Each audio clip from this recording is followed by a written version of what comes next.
Hello everyone, I welcome you again on this 10 minutes a day series. So the topic of our today's discussion is reason for growth and future of retail banking. तो अगर मैं retail banking की growth की बात करूं तो क्या क्या ऐसे कारण हैं जिस वजह से रिटेल बैंकिंग जो है वो इंडिया के अंदर ग्रो कर रहा है या फिर करेगी आने वाले टाइम के अंदर। तो सबसे पहले हम बात करते हैं rise of young Indian professionals. आप लोगों ने एक टर्म सुनी होगी demographic dividend, which means 15 to 59 years of age के अंदर most of the Indian population जो है वो इस टाइम के ऊपर लाए कर रही है। तो ऑब्वियस सी बात है इस एज ग्रुप के अंदर जो भी लोग लाए कर रहे हैं वो लोग एक हैंडसम इनकम अर्न कर रहे हैं, तो उस इनकम को या तो कहीं ना कहीं इन्वेस्ट किया जाएगा या फिर कहीं ना कहीं सेव किया जाएगा।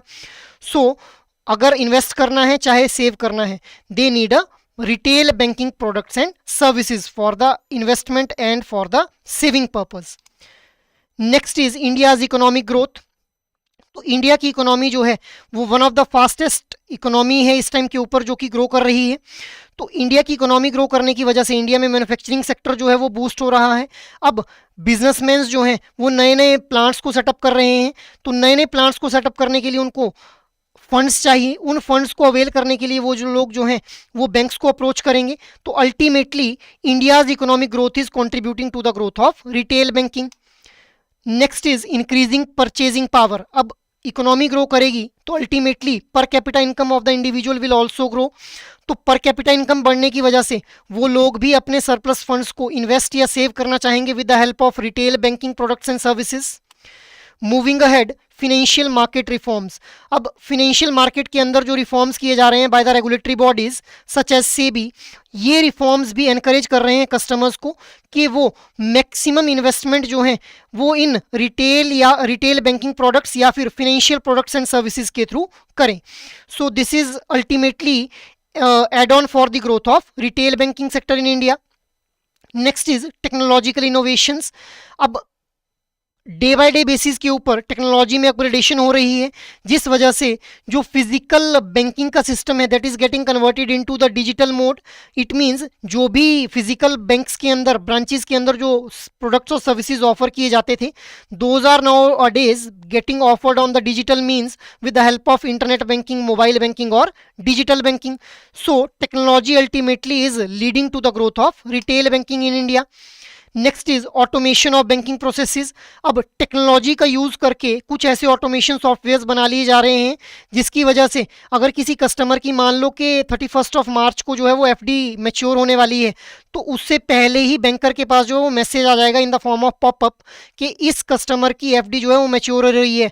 तो कस्टमर जो है उसको इस एफडी को मैच्योर होने के बाद जो है क्या उसको इस मैच्योर्ड एफडी को रिन्यू करवाना है या फिर इस एफडी के अमाउंट को जो है उसने विड्रॉ कर लेना है। तो इस तरह के एक्शंस को जो है वो सीमलेसली परफॉर्म कर लिया जा रहा है by the banker with the help of this automation softwares. Next is decline in the interest rate on the retail loans.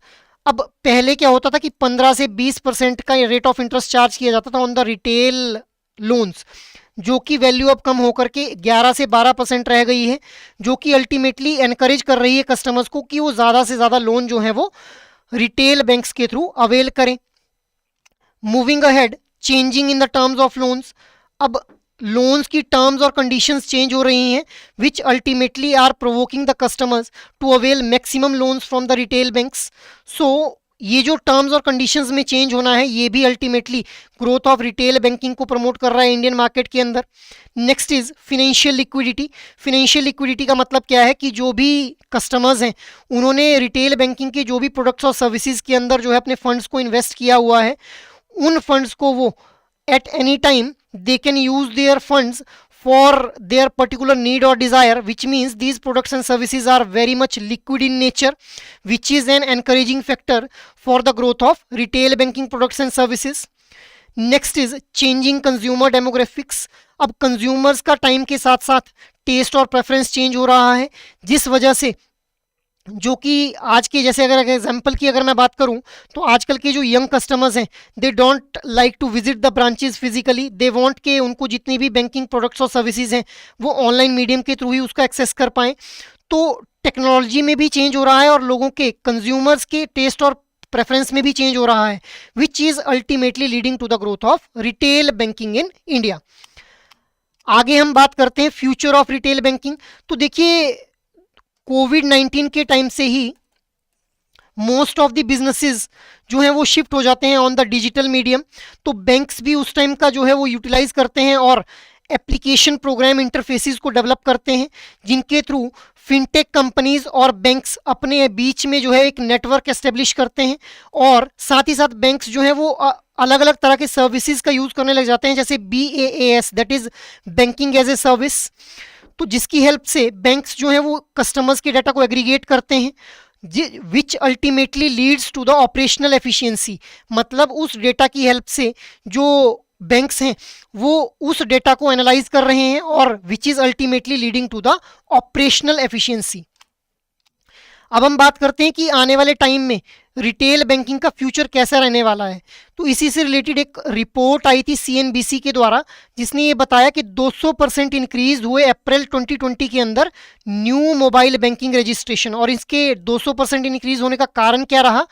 24/7 availability of banking products and services, जिसने कस्टमर्स को सीमलेस वे में अपने payment और सेटलमेंट्स को perform करने में help किया। Next is rapid adoption of blockchain. तो ब्लॉकचेन जो है it basically operates on a decentralised distributed ledger system. Ledger क्या होता है? जहां पे मल्टीपल ट्रांजैक्शंस के रिकॉर्ड को जो है वो स्टोर किया जाता है। तो ब्लॉकचेन टेक्नोलॉजी क्या करती है कि rather than storing the data on a single node, ये हर एक नोड के ऊपर जो है वो फाइनेंशियल ट्रांजैक्शन के डाटा को जो है वो स्टोर करती है। सो this is how a blockchain technology operates. अब अभी रिसेंटली आप लोगों को जान के हैरानी होगी कि RBI के द्वारा ई-रूपी जो लॉन्च किया गया था, वो ई-रूपी भी ऑपरेट करता है ऑन द डिसेंट्रलाइज सिस्टम और the blockchain technology. Next is artificial intelligence and data science.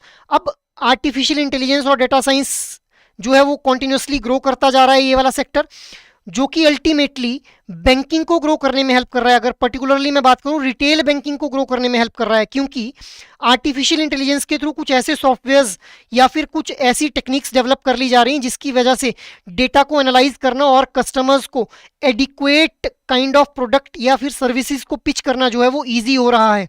इसके अलावा आर्टिफिशियल इंटेलिजेंस की हेल्प से कस्टमर्स को फ्रॉडुलेंट एक्टिविटी से भी प्रिवेंट किया जा सकता है, और साथ ही साथ बैंक्स भी अपने रिस्क को मिनिमाइज कर सकते हैं। एलिमिनेट करना तो इम्पॉसिबल है, बट हाँ, they can minimise their risk. Moving ahead, cyber security की अगर मैं बात करूं, तो साइबर सिक्योरिटी हमेशा से ही टॉप प्रायोरिटी रहा है अगर आपको रिटेल बैंकिंग सेक्टर का फ्यूचर जो है वो ब्राइट करना है इंडियन मार्केट के अंदर। और साइबर सिक्योरिटी को अचीव कैसे किया जा सकता है? With the help of multi factor authentication such as pin number and fingerprints. इसके अलावा सॉफ्टवेयर को अपडेट करके और कस्टमर्स को अवेयर करके with respect to clicking on any kind of link. आप लोगों ने देखा होगा कि कस्टमर्स कई बार बोलते हैं कि हमारे पास किसी तरह का कोई लिंक आया, हमने उसके ऊपर क्लिक किया और हमारे सारे क्रेडेंशियल्स जो हैं वो लीक आउट हो गए। तो इसके रिगार्डिंग भी जो है वो कस्टमर्स को अगर अवेयर किया जाएगा तो वो उस तरह के फ्रॉडुलेंट एक्टिविटी से जो है वो बच पाएंगे। अभी आप लोगों ने देखा होगा कि RBI के द्वारा भी कैंपेन्स रन किए जा रहे हैं, जैसे कि जानकार बनिए, सतर्क रहिए। तो इन कैंपेन्स के through RBI is also trying to create awareness. So this is the brief discussion जिसके अंदर हम लोगों ने आज के अपने सेशन को कंप्लीट किया। इसी डिस्कशन के बेस पे हम लोग एक क्वेश्चन देख लेते हैं। Blockchain is a dash ledger technology that can help make transactions secure. Your options are centralized, consolidated, decentralized, and none of the above. So try to answer out this question in your comment box. Last session में मैंने आप लोगों से एक question पूछा था, which among the following factors will contribute to the success of retail banking? Your options were direct banking services, economical service delivery, protecting consumer environment, and all of the above. So the right answer for this question will be all of the above. तो ये तीनों ही options जो हैं वो retail banking की success में contribute करती हैं। So this is all for today session. So अगर आप लोगों को ये सेशन अच्छा लगा हो तो इस सेशन को आप लाइक, शेयर और सब्सक्राइब कर लीजिए। और अगर आपको कोई भी क्वेरी है तो you can mail us on hello@edutap.co.in, और आप हमारी वेबसाइट को भी विजिट कर सकते हैं, that is www.edutap.co.in। So that is all for today session. जय हिंद।